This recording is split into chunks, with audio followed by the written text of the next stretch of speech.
Hello, so my name is Deepak and I'm a tax code advisor. Today we had our December market outlook discussion call. It went on for almost 2.5, 3 hours long, and we talked about so many subject matters. So I'm going to summarize everything that we talked about, some of the questions that was asked on the discussion call, so that way it's available to everyone. So we talk about inflation, we talked about speculation, we talk about the Trump effect, we talked about real estate, crypto, and all kind of things. So I'm going to give you all of it, and I'll try to do it in the next 20 to 30 minutes so you have all the information you need and you can get going. But once again, my name is Deepak and I'm a tax code advisor. Before I get started, I want to remind everyone that nothing at all in this video is a financial or investment advice. Everything we talk about is pure speculation, is pure discussion. It may come true, it may not come true. So if you hear me talk about a particular ETF or hear me talk about market or happen to talk about any stock, please don't act on it. You should always talk to an investment advisor in your local area and get their opinion. However, if it was me personally speaking, I think nobody can manage my money better than I can myself. That's my belief. And as long as I stay out of trouble, as long as I don't get greedy, as long as I don't get scared out of market, I'll do just fine. That's the way I invest my money. So what I'm going to share today with you guys is how I think about market, how I deal with the problems. You may happen to deal with them a little bit differently, and there's nothing wrong with that at all. I meet with people every single day who made their fortune because they invested in crypto. I meet with people who took their entire portfolio, sold it, and moved it over to Nvidia. I meet with people who took their entire retirement and put it in Tesla. So there are people who take these massive risk and make massive bets, and sometimes they're awarded with the massive profits as well. So once again, there's nothing wrong with that. There's millions of ways to make money in this country. It just depends which way, which one works best for you. So anyhow, I just wanted to put that out there. Obviously, if you need help with those capital gains and you're struggling or trying to figure out, how you can minimize taxes, then I'm your guy. You can reach out to me via taxcodeadvisors.com. So having that said, let's take a look at what's happening in the market right now. Let's start our conversation by taking a look at job openings from our JOLTS report. And we can see back in October 2024, we were almost 7.7 million. In September, we were at 7.3 million. October, we are at 8.6 million. So jobs, we definitely have more jobs than before. And if we take a look at the hiring, in October, 5.8 million, in September, 5.5 million, in October, 5.3 million. So it seems like that number is pretty much stable. But if you'll be surprised if you go down here and you take a look at the government hiring. Look at that, 876 million jobs were actually 876 million jobs were actually government jobs. And September, same thing, 871 million, and then October, 967 million. And even if you take a look at the hiring, 361 million were hired in September, and then 385 million in October. So government is doing a lot of heavy lifting, and that's one of the concerns that people have. If these jobs disappear, that can give our market hard time. Let's compare that with some of the older data. So like I said, we are roughly about 8.6 million right now, and pre-pandemic we were sitting at between 10 to 11 million jobs in 21 and 22. And then if we take a look at post-recession recovery time, we were at 5.6 million jobs at that point. And then 2008, we were at 3.5 million jobs. So it kind of gives you an idea historically how are we doing. But people are concerned with Trump coming in and getting rid of all the kind of government jobs. And if interest rates don't come down, will the companies continue to hire more people? So that is definitely a concern right now. Warren Buffett has said this multiple times that the federal rate cuts or rate hikes largely determine how our economy is going to do.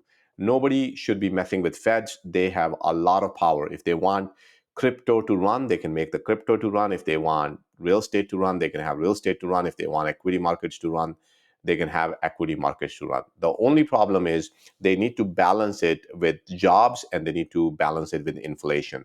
As long as they have those two sides of the equation balanced, they can do anything they want to do. So as of today, 89% probability that we will see 25 basis point cut on December 18th. So we'll find out in a couple more days if that happens or not. One thing to remember is sometimes people confuse probability with certainty.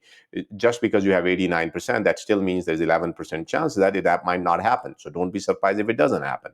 After the market cut, people are worried about inflation. They don't think inflation is under control. Feds want it to be under 2%. It's not coming under 2%. And we know, for example, insurance prices and some of the other costs related to housing has gone up so much that it's not that easy to bring them down. So can we really bring the inflation down under 2%? Right now, it's looking a little bit difficult. So it's kind of hard for us to predict what might happen in 2025.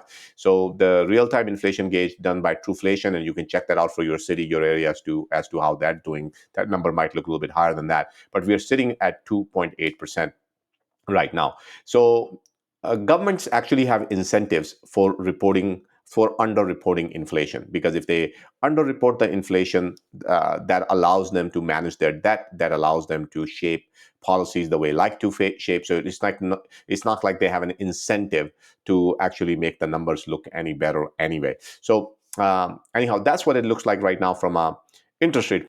So let's quickly review the market. So in we are in the month of December. We got a couple more weeks to go, but generally speaking, the month of December have 74% probability that it's going to be positive. And I think the next best month is November, which had, I think, about 69 or 70% probability. So there's a very good chance we are going to end December pretty good. Uh, 2024 markets, obviously, they were awesome. We saw that we hit 56 times all-time high, and that is important because a lot of time people think that once you hit all-time high, markets are really scary. Markets are overvalued, or people are afraid to invest in markets because they're running all. And that is why it is important to note that we hit all-time high 56 times in 2024. So just think about that. If you would have waited or stopped investing when the market hit all-time high the first time, you would have missed out on a lot of gain. And many of you guys who stayed invested in market, you probably already know that a lot of gains actually happened in the last couple of months. So, the people were uncertain. People didn't know which way the election going to go. So a lot of people were holding off. But, as soon as things became a little bit more clear, people start pumping money. And we're not done yet. In matter of fact, I think last time I checked, six trillion or $7 trillion is still sitting on sidelines. So there are a lot of people who haven't even invested.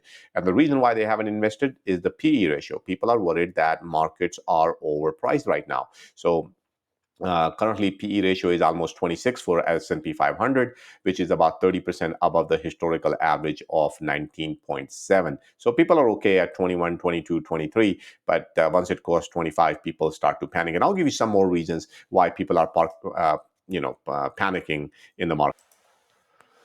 So you guys know, market did something amazing. We had another positive year, and historically speaking, it only have happened 3 times where we had back-to-back S&P 500 returning 25% over the 2 years. So it happened in 1936, 1955, and 1998. Now, did we ever had a time where S&P 500 returned consecutively 25% return for 3 years? No, it didn't happen.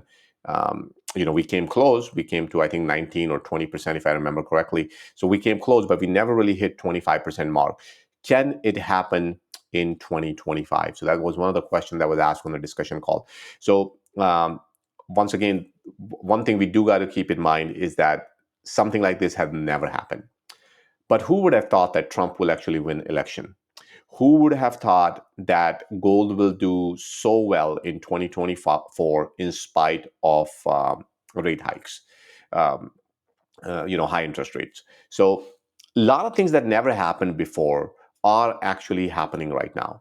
The way I look at it is that Trump is a very egocentric person. He wants to do things that have never been done before. And then he has people like Elon Musk that are supporting him. And again, same kind of mentality, do things that have never been done before. I think if I can read him correctly, he will do everything he can that market returns 25% or more returns in 2025. That's the way I read him. And he wants to do it because he wants to be known as the only president who was able to make that happen, because it had never been done before. It's not going to be easy. There are a lot of challenges, and I'll share those with you. It can backfire on him as well. But I'm just saying the mindset of president is that way. Now let's take a look at this yield curve spread. As we can see, every time this yield curve spread turns positive, it typically triggers a recession. So we can see it happen back in 2000, then around 2008, and then again in 2020.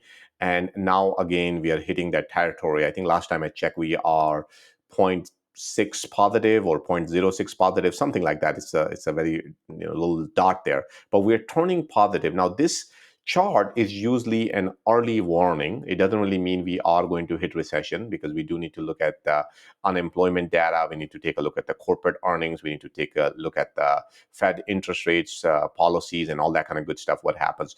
But the basic idea is this, that why do we do rate cuts? Well, we do rate cuts when we feel that economy is not that strong.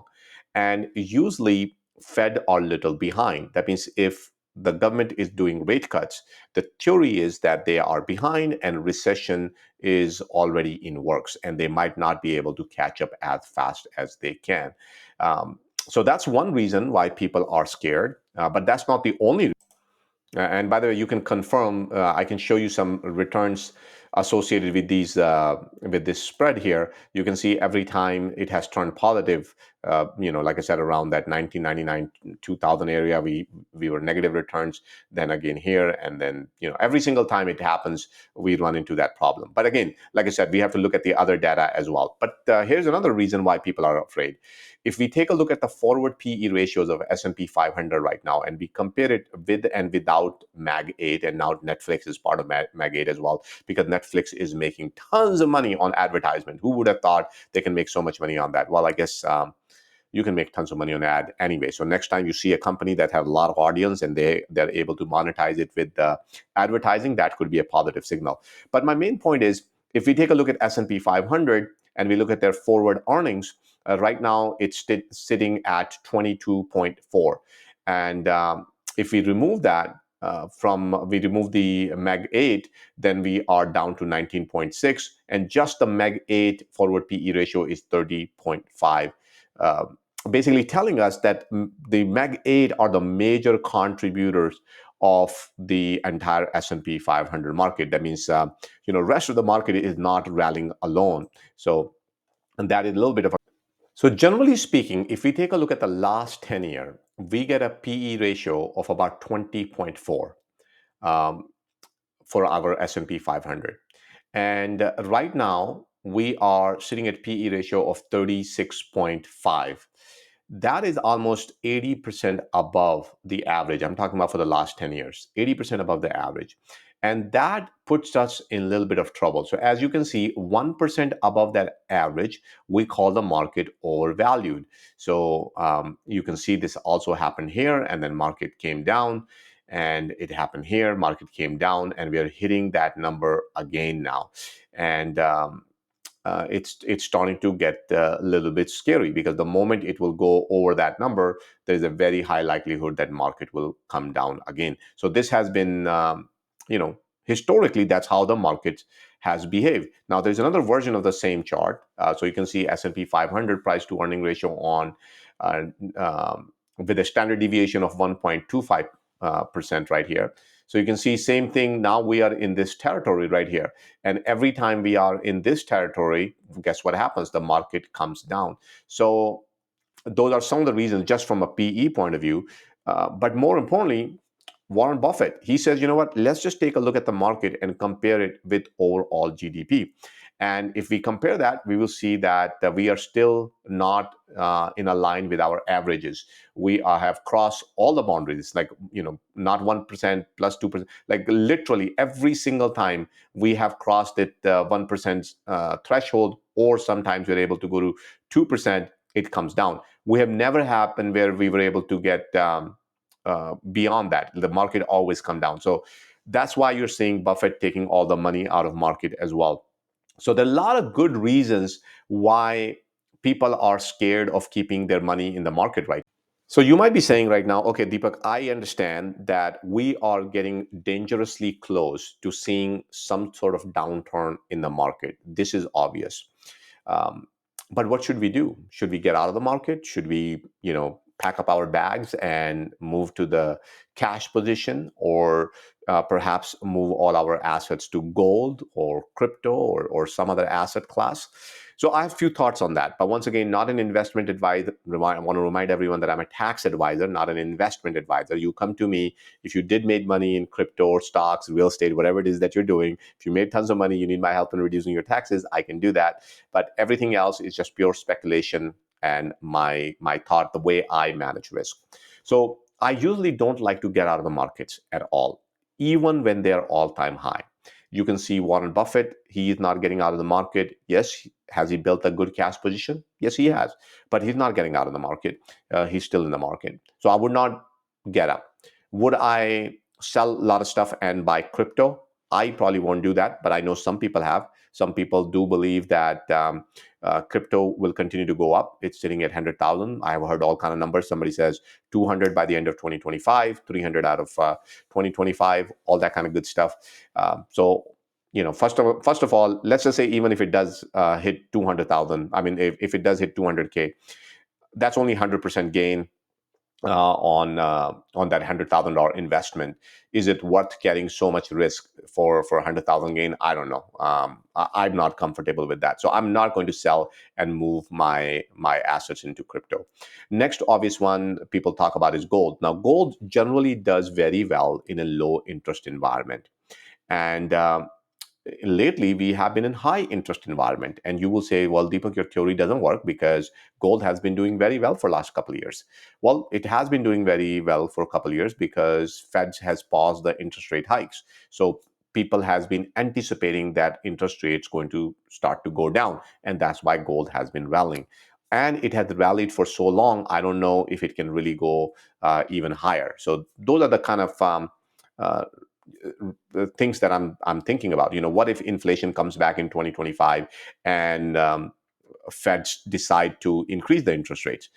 That can hurt gold as well. Or it may just continue the path and may still give another 20-30% return because people still feel a little bit more security in gold compared to equity markets.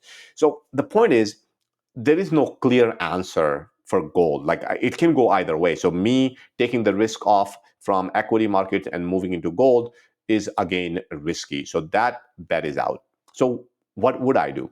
Well, one thing I would do is I'll take a look at what kind of income am I generating?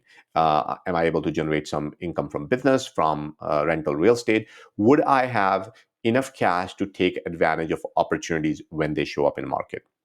For example, if Amazon, Google, Meta, if these stocks take 20-30% hit, would I be ready with cash to invest? That's the number one thing I'm thinking about. Number two is, if the answer is yes, maybe I don't do anything, or maybe I sell off some of my really good positions. Maybe I take 10% off the table or 20% off the table to build that cash position so I'm able to take advantage of some of the opportunities. But I would not sell everything and kind of move out of the market. That's number one. Um, Number two is, when do I take advantage of it? Oftentimes, timing is a big problem, right? Nobody can really time the market. Would that recession be for 3 months, 6 months, 9 months? How big that drop going to be? How quickly we will recover? Nobody knows. You all remember how the Nvidia hype came along, and all of a sudden the stock shoot up, and then it was just like a never-ending ride. Nobody really knows how it might play out. So the strategy always that works for me is dollar cost average every time, whatever it is that you want to acquire. So for example, if you want to acquire Amazon, Google, or some ETF, like maybe growth fund or S&P 500 or total market index or small cap, whatever it is that you believe in, take a look at how much the market is dropping, and maybe you start doing dollar cost averaging what it hits certain threshold. For me, that threshold starts at negative 10%. Once it goes negative 10%, I'm going a little bit. Once it goes 15, I'll go even more. Once it's negative 20, I'm doubling down. 25, I'm increasing. 30, I'm increasing. So that's the idea. So we have to assume that markets do go down. So you need to understand what is the maximum drawdown possibility of whatever it is that you're trying to acquire. So some people look at markets as turbulence, some people look at it as drawdowns, but I look at drawdowns as opportunities. Opportunities for me to grab what I want to grab. When these markets go on sale, will I be able to buy whatever it is that I want to buy? So I'm glad you're watching this video, because if you're watching it, you already got an early signal. The best thing to do is prepare for that time right now. Don't wait until that time. You should know right now what is it that you're going to buy. I think this is where a lot of people make mistake. When markets are turbulent, when there's blood everywhere, they get confused. What am I going to buy? Oh, I can buy this, I can buy that, I can buy this. And now they're confused. Oh, this one going to give me a better return. This is going to give me a better return. It's a wrong time to make all those decisions, because everybody's in panic. It's very hard to come up with the right answer. So right now is the time when you want to take a look and figure out which ETFs would you like to acquire. If they go on sale, if somebody is willing to sell you that ETF or that stock right now for 20, 30% off, would you buy it? What would those companies be? Why are you going to buy that? You should have your shopping list ready right now. So when the market do go down, you're ready to go out there shopping, but don't go shop all at once. Do it slowly, do it systematically based on some preset criteria that you have already decided right now. That's how I'm going to play that game with my investment. So like I said in the beginning of the video, Trump is going to have a major impact on our economy. A lot of people believe in Trump, and he is right now the mood and momentum of the country. And just like you can't fight with Feds, it's very difficult to fight with the mood and momentum. So if you bet against that mood and momentum, that can be very scary. And I want to make that absolutely clear, because I gave you all bunch of reasons to prove that why are we approaching a very critical point in our economy where we might be wise to take some profit and prepare for a potential recession, or at least 10 or 20% downturn in the market. However, I want to make everybody understand that Trump is pro-business. Trump has a mindset of growth. Trump wants to prove a point. He wants to be known as the best president in the history of America. He wants to show that how good he is at business. He wants to negotiate deals with our neighbors. He wants to bring jobs back to the United States. He wants to ask companies to come back and start manufacturing in the country. So he is going to have a huge impact. And one of the biggest impact, obviously, going to be in the form of tax reforms. So for example, so a lot of you guys may be waiting on making a real estate transaction. And one of the key tax benefit of real estate is to be able to do cost segregation. And if you're able to do cost segregation, you're able to reduce your taxable income from your W-2 income or from some of your other sources. And in 2024, you can take up to 60% of whatever that cost seg amount is.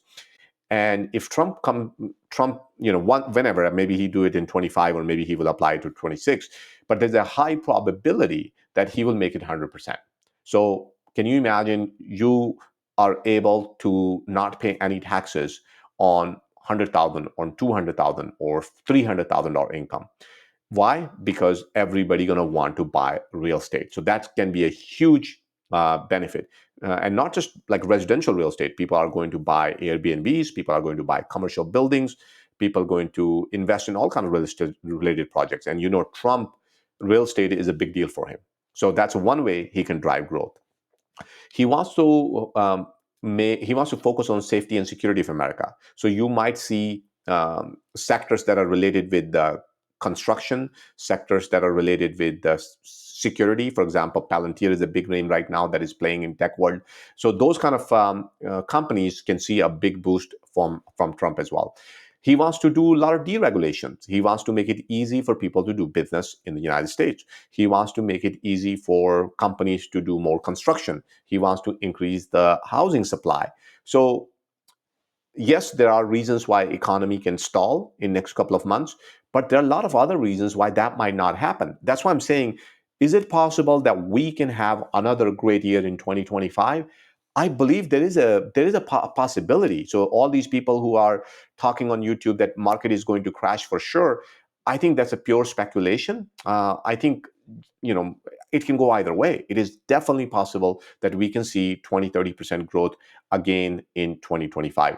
Are we going to run out of gas at some point? Yes. But all these points that I'm talking about is they're valid. You cannot argue against them. So that's another reason why I'm saying I would not sell everything and wait on sidelines as to what happened. Because imagine some of you guys maybe are in your retirement years, maybe you have a portfolio of 2 million, 3 million, maybe $5-10 million, and you don't participate in that market. You could be losing out on, several hundred thousand, if not millions of dollars in growth. So it can be a very silly mistake. So be very careful. Don't act on everything that you hear. Just understand both sides of the story and do your math. I do wanted to kind of share this. Let me make it bigger. Okay, so I think that's a little bit better, right? So I kind of choose 4 different options here. Oh, I forgot to put Amazon here. I meant to put Amazon. Never mind. So I took the S&P 500. I took Vanguard Growth Fund, and I picked the Growth Fund because many of you guys perhaps are in tech companies like Amazon, Tesla, Nvidia, and all that. So we can kind of dump it all into Vanguard here, Growth Fund. And then I took a small cap. So and I compared it under Biden administration and Trump administration, and I link it with the Fed rate policy. So we can kind of get an overview as to what had happened in market. So we can see that QE was going on in 21. And at that time, market was doing very well. So that's what happens when we have huge money supply, and and Fed rates are favorable to the economy. Everybody do good. Small caps did good. Growth funds did good. But take a look. S&P 500 did wonderful in those times. And then came 22, and QE ended, and quantitative tightening started. And that is what we are seeing here at this time as well. So what happens at that time? Well, market was negative.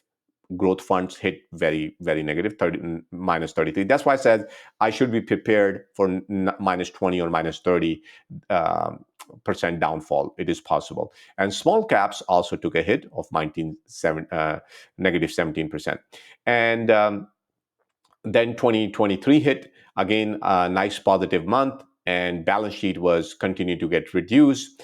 And so a lot of people say when QT is starts, then markets always crash. As we can see, that's not always the case here. It was still going on, and market do just well as well. So is it possible that we can hit in a growth funds, we can hit another 30%? Possible. Now let's see what happened under Trump administration. So again, QE ended altogether in 2017. Market did well, and then tightening started again. Again, market hit the negative, but not as bad. And Fed paused balance sheet and reduced interest rate mid-year, and boom, as soon as that happens, guess what happens? The market starts to rally. So obviously we are not having such a huge rate cuts right now because of inflation fear, but you can see there's a juice. Whenever rate cuts happen, market likes it, whether it's a growth fund, whether it's small caps, whether it's S&P 500.